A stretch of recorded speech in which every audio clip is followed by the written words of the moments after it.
What line of business is generally more corrupt than people realize? Towing. Companies who tow cars are shady as absolute fuck. I had my car towed from the scene of an accident, and I couldn't get an insurance estimate for 4 days because the tow company claimed they didn't have it. Then they charged the insurance company for 4 days of storage after I went to their lot myself and took pictures of my car sitting there. Susan G. Komen and the other disease awareness charities. Most of the money donated does not reach the scientists and doctors actually researching cures and treatments. Mortuary services. You do not need to be embalmed. You do not need an expensive casket. And they are overcharging you for everything. It's a disgusting extortion racket no one does anything about. Education. Specifically the companies that publish textbooks as well as College Board. The company that has a monopoly on standardized tests in the US. Yelp/Better Business Bureau. Basically it is a shakedown to remove poor reviews. Academic publishing. It's not necessarily corruption, but it's a really F***CKED up system. Basically researchers do all the work. Then they send their papers for publication. Other researchers review their articles for free. And when the article is accepted the publisher asks for $40 from each reader to read one article. And 100% of the money goes back to the publisher. The researchers who wrote the paper do not get 1 cent. It's one of the most profitable industries out there, despite being completely predatory. The thing is, researchers need to publish in specific journals to get tenure or to get funded. And so they are always trying to publish in the top rated journals instead of publishing in open science venues. Nursing homes. Doesn't matter if it's the good ones. Their main goal is to get as much money out of the residents and give them shitty quality care and places to live.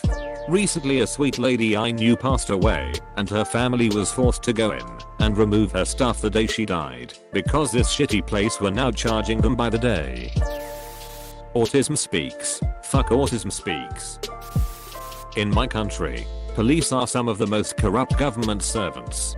They need to pass a very competitive exam to even be considered for the job.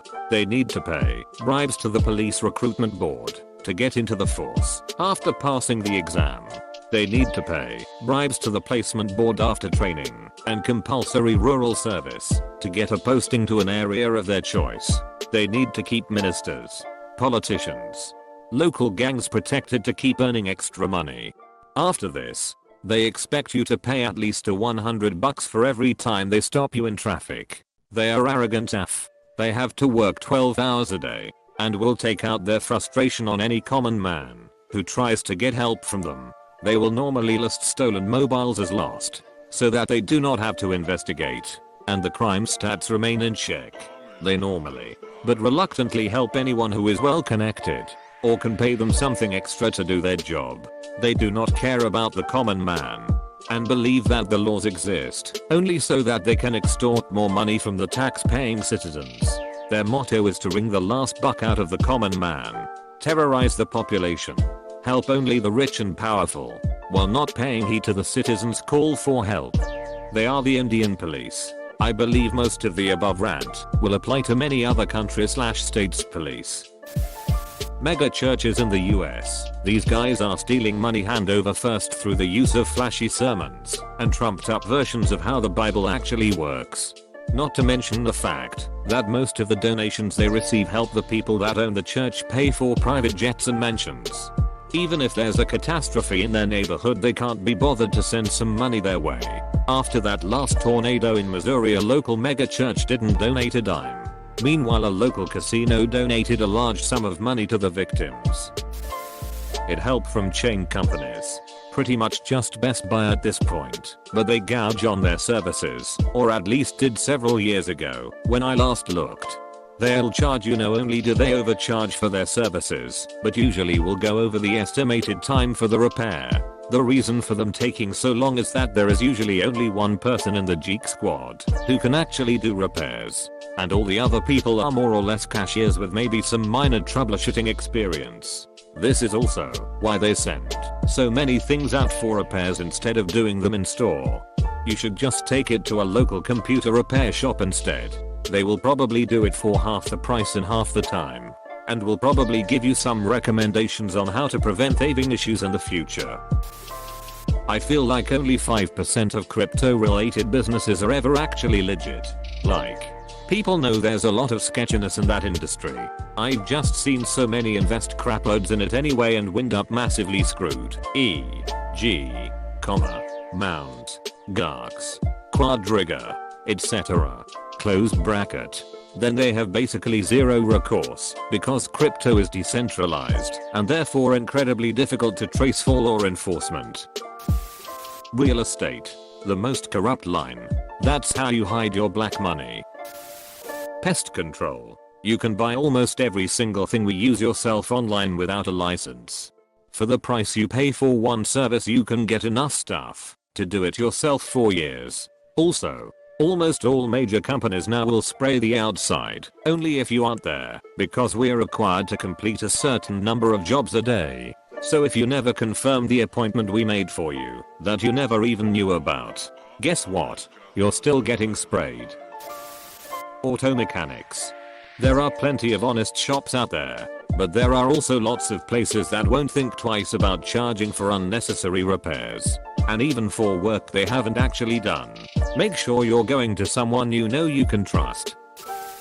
Hospitals. A lot of people think that health insurance are the cause of crazy medical cost. But hospitals artificially inflate the cost of all services in what is called a charger master, which is a list of the cost of all services that they do not disclose. They raise the cost of services so high so that when they make a deal with insurance, a 50% discount of something that has been made 10x more expense still gives them a huge profit. Justice/prison systems in the United States of America. How district attorneys, state employees, and judges are allowed to have financial interests in occupancy of the prison systems without so much as a second look is disgusting and criminal. A lot of small businesses and charities are just ways for extremely wealthy to hide money from taxes. Like Leona Helmsley, the female Donald Trump, once said, "We don't pay taxes. Only the little people pay taxes." Ice cream trucks. There's a lot of cash. And the one I worked for would buy from a grocery store with cash to keep items sold off of the books. On the opposite foot, casinos are generally much less corrupt than you would think.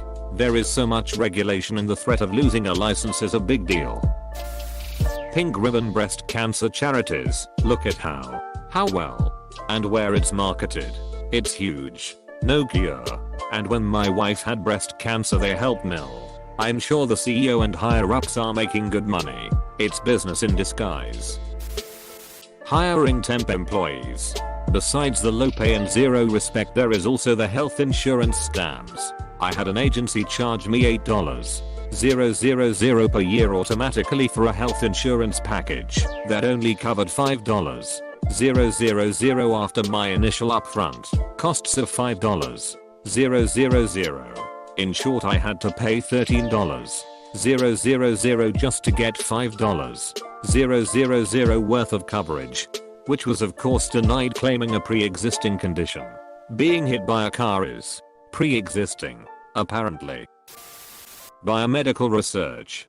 It's not so much that no cures and or treatments are being developed. It's that scientists get too competitive to be objective anymore. I've seen scientists look at the many publications a rival has and call all of it bullshit on the grounds that the rival's hypothesis doesn't agree with theirs and will refuse to ask the question of why it's happening. I've even seen scientists outright yell at each other Jerry Springer style at conferences over their work. There's also the abuses along the line that come with making it a competitive field. Students and postdocs having to be on so many psychotropic or self-medications to deal with abusive bosses is the rule, rather than the exception. It gets even harder to stand up for yourself when your boss is an expert in their field. I have a friend who survived a suicide attempt a few years ago thanks to PhD advisor that triggered it. Don't even get me started on what the desire for fame and funding makes scientists do. For example, there was a scientist who was suspected of being murdered in Japan after he found his boss's data had been falsified/fabricated.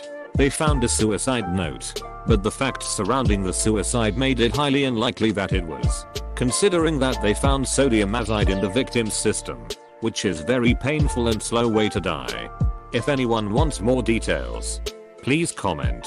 I'm typing this on mobile, so forgive the spelling mistakes. Academic research, particularly anything involving big data. The financial incentives and the working culture are deeply broken. You're basically paid relative to how lucky you get, although working 18-hour shifts certainly boosts your chances. But as most researchers *AREN' lucky, many are struggling to rub two pennies together to feed their young families, even after their 18-hour shift. As a result of this extreme economic pressure to be sensational, many choose to sensationalize their results. And can you blame them?